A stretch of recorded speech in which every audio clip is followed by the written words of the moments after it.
Dallas Mavericks tuluyan na ngang pinauwi ang Timberwolves sa Game 5. Nagtapos ang laro sa score na 124-103 kung saan nanalo ang Dallas sa home court ng Timberwolves.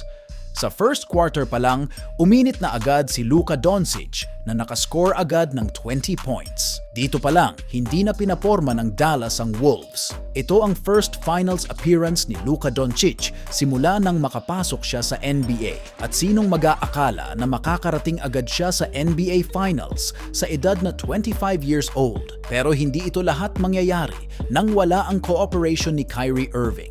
Malaki ang naitulong ni Kyrie, hindi lang sa scoring para sa team, pati na rin ang mental support dahil na rin sa kanyang experience sa ganitong mga sitwasyon. Kyrie Irving is a former champion.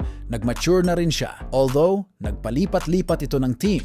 Pero dito talaga sa Dallas, lumabas ulit ang dating Kyrie Irving na very explosive sa scoring. Nakascore si Kyrie Irving ng 36 points at sinabayan naman ito ni Luka Doncic na nakapagbigay din ng 36 points, 10 rebounds, and 5 assists. Kaya siya na din ang naging Western Conference Finals MVP. At dito sa Game 5, hindi lang sa opensa nagpamalas ng lakas ang Dallas, maging ang kanilang depensa ay nangibabaw. Although sa regular season number 1 defensive team ang Timberwolves, pero hindi naramdaman dito yun sa Game 5. On the other hand, si Anthony Edwards ay nakascore din naman ng 28 points, maging si Karl Anthony Towns.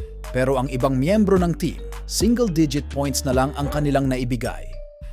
Sa laban ng Wolves sa Phoenix Suns at Nuggets, nag-average si Edwards ng 31 points, pero nawala yung efficiency niya as the series progressed. Bata pa naman si Anthony Edwards at sabi niya, they will be back next season. At ang aabangan natin na laban ngayon sa NBA Finals ay ang Dallas versus Boston. Sino kaya sa tingin nyo ang mauunang makakuha ng panalo sa Game 1?